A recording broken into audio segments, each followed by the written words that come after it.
इसमें कोई चूक, कोई कसर बाकी न रहे, इस बात की चिंता सरकार और माननीय मुख्यमंत्री जी कर रहे हैं।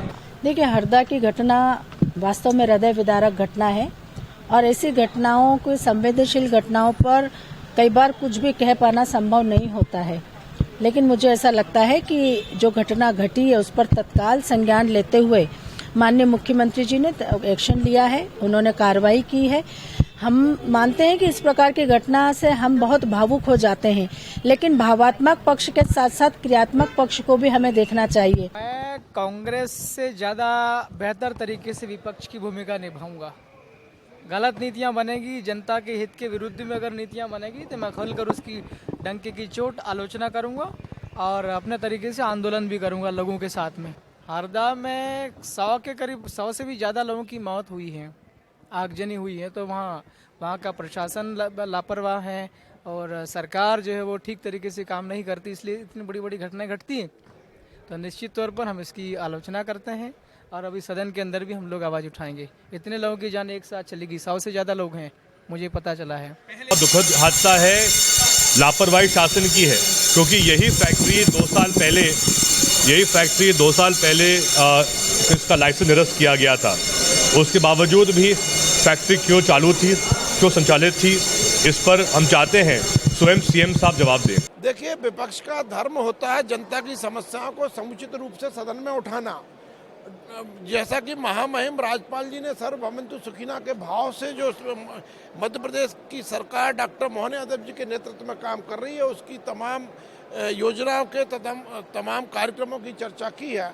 मुझे लगता है कि कांग्रेस को समझ नहीं आया, इसलिए नासमझी के वो अपना उदाहरण पेश कर रहे हैं हंगामा करके। देखिए, सरकार से इस पे स्थगन के माध्यम से मांग की जाएगी कि इस पे चर्चा की जाए, और मैं तो कहता हूँ स्थगन तो ठीक ही, घटना घट गई, अपनी जगह चर्चा की बात है। महत्वपूर्ण ये है कि इतने सालों से बगैर लाइसेंस के जो कलेक्टर ने निरस्त कर दिया और स्टे के आधार पर कैसे चल रहा था, तो स्टे कौन सा था, तारीख का था कि लाइसेंस को स्टे था, ये भी एक जांच का विषय है। क्या वहाँ पर कभी सरकार ने ये देखा कि जितना आपको भंडारण करने की था उससे ज़्यादा भंडारण दिखा, जिस प्रकार से ब्लास्ट हुआ। तो निश्चित तौर से सरकार के कुछ नेता, कुछ मंत्री इसके अंदर शामिल थे, जिनके आश्रय में ये हो रहा था। देखिए, सबसे बड़ी दुविधा की बात है, प्रधानमंत्री जी झाबुआ आ रहे हैं, मेरी विधानसभा में आ रहे हैं, उनका मैं स्वागत करता हूं, पर यह भी उनको देखना चाहिए कि क्यों मध्य प्रदेश पूरे देश में आदिवासी अपराध में सबसे बड़े नंबर 1 पर, क्यों आदिवासियों की जमीन आज भी छीनी जा रही है। और ये हकीकत बता रहा हूं, अभी झाबुआ में एक प्रकरण आपने देखा होगा, एक झोपड़ी को बचाने हम पहुंचे तो वो जो जमीन है वो किसी और को दे दी गई, आदिवासी दर दर भटक रहा है। मेरे क्षेत्र में वन भूमि के पट्टे बोलने का ये अधिकार जो आदिवासियों का, ग्राम सभाओं का है, आज तक वन अधिकार पट्टे नहीं मिले, 2 आदिवासियों ने जहर खा लिया। तो हकीकत बहुत दूर है। और सबसे बड़ा 207 करोड़ जो आदिवासी का था, आदिवासी उप योजना का था, आदिवासियों की स्वास्थ्य, शिक्षा, रोजगार के लिए था, वो आपने दूसरे विभाग को दे दिया कि आदिवासी आपके लिए महत्वपूर्ण नहीं है। और ये सिर्फ बताने के लिए, वोट के लिए आदिवासी सीमित रहेंगे। और ये चीज आदिवासियों के खिलाफ जो मध्य प्रदेश में हो रही है, इस पर नरेंद्र मोदी जी और मुख्यमंत्री जी को निश्चित तौर पर अपना वक्तव्य देना चाहिए। देखिए, मैंने हरदा मामले पे यह बात कही कि मानवता के नाते कम से कम इतनी बड़ी घटना हुई है, तो भारतीय जनता पार्टी के अंदर यदि मानवता जीवित हो तो इस घटना पर 1 मिनट का शोक व्यक्त करना चाहिए था। मेरे कहने के बावजूद भी उन्होंने उस बात को दरकिनार किया। मुझे लगता है इतने लोगों की मृत्यु हुई, उसका उन्हें शायद कोई दुख नहीं है। और ये बड़ी दिल को छूने वाली बात है कि भारतीय जनता पार्टी के लोग जो हैं सिर्फ अपने प्रधानमंत्री जी की, महामहिम जी की आभा मंडल, उनके भाषणों में व्यस्त रहे और हरदा पर कोई ना चर्चा करी, ना शोक तक व्यक्त करना ज़रूरी नहीं समझा। बड़ा दुख का विषय है कि मानवता कहाँ चली गई है हम इन लोगों की। शासन को अलर्ट करने का काम किया। मुझे ACS अजीत केसरी जी को और ADG लैंड के 2 ऑफिसर्स के साथ में हरदा तुरंत भेजा। हम लोगों ने वहां जाकर मौके पर भी चीज़ों को देखने का काम किया और जो घायल थे उनको भोपाल भेजना, करमदापुरम भेजना, एक आध को इंदौर भेजना, सारी व्यवस्थाओं को वहाँ देखकर बाद में माननीय मुख्यमंत्री जी को अपडेट भी किया। आज माननीय मुख्यमंत्री जी स्वयं हरदा जाने वाले हैं और स्वयं चीज़ों को मॉनिटर कर रहे हैं। एक दुर्घटना है, लापरवाही। जो पहले गिरफ्तार था उसको वही अपनी फैक्ट्री चलाता गया, बेल पर था, तो प्रशासन क्या कर रही थी? ये पूरी जिम्मेदारी और दोष प्रशासन का है। कुल ये मामला कल उठेगा। सबसे बड़ा मुद्दा तो कल ही हरदा में जो इतना बड़ा हादसा हुआ और रहवासी इलाके में इस तरह की घटना हुई जहां पटाखे की अवैध फैक्ट्री चल रही थी, तो अवैध गोदाम था, तो ये मुद्दा है। उसके अलावा धान खरीदी का मुद्दा, गेहूं खरीदी का मुद्दा ये महत्वपूर्ण है। जो वादे संकल्प पत्र में भारतीय जनता पार्टी ने किए थे वो सारे वादे, उस पर हम सबकी नज़र है।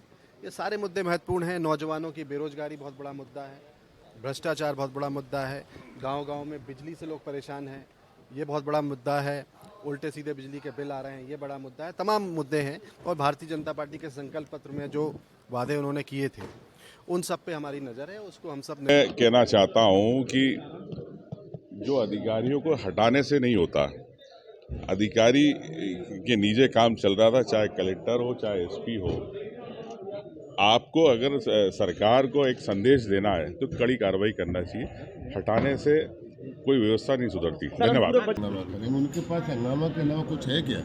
हर चीज में हंगामा की बात सुनते हैं नहीं, उनकी तो आदत बन गया। ठीक है, बनने दो, वो जो करेंगे उसका उत्तर देंगे। जो संकल्प पत्र में वादा है उसको पूरा करेगी सरकार। कांग्रेस सिर्फ हंगामा करना चाहती है। आने वाले समय में जो लोकसभा चुनाव होना है उसको लेकर जनता का ध्यान आकर्षित करने का एक प्रयास है, लेकिन जनता के बीच कांग्रेस पूरी तरह से बेनकाब हो चुकी है।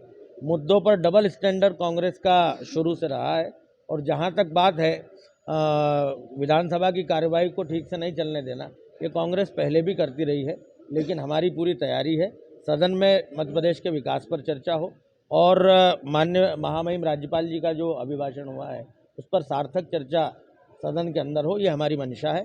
कांग्रेस यदि विरोध करेगी तो वो करती रहे, लेकिन सदन अच्छे से चले, ये मेरे ख्याल से प्रत्येक सदस्य की ऐसी भावना है। उन्हें जितनी संवेदनाएं होती तो वहाँ के लोगों को, वरिष्ठ नेता माननीय कमलनाथ जी गए क्या उनको देखने? वरिष्ठ नेता कौन कौन उनको देखने गए? हमारे यहाँ प्रदेश के माननीय मुख्यमंत्री जी, हमारी सरकार की संवेदनशील थी कि हमारी सरकार के प्रदेश के यशस्वी मुख्यमंत्री सेम डे राव उदय प्रताप सिंह जी वहाँ भेजकर सरकार पूरी तत्परता के साथ काम कर रही है। और अगर विधायक जी को चिंता थी तो इससे पहले कभी उन्होंने चिंता व्यक्त की उस घटना पे? घटना होने से पहले कोई बताया? कभी सरकार किसी को शिकायत की उन्होंने? की है तो वो बताएं शिकायत।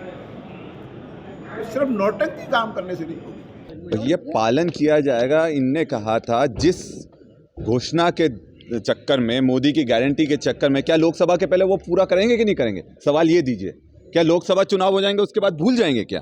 तो लोकसभा के पहले अगर गारंटी दी गई है मोदी जी द्वारा तो उस संकल्प पत्र का अक्षरशः पालन होना चाहिए।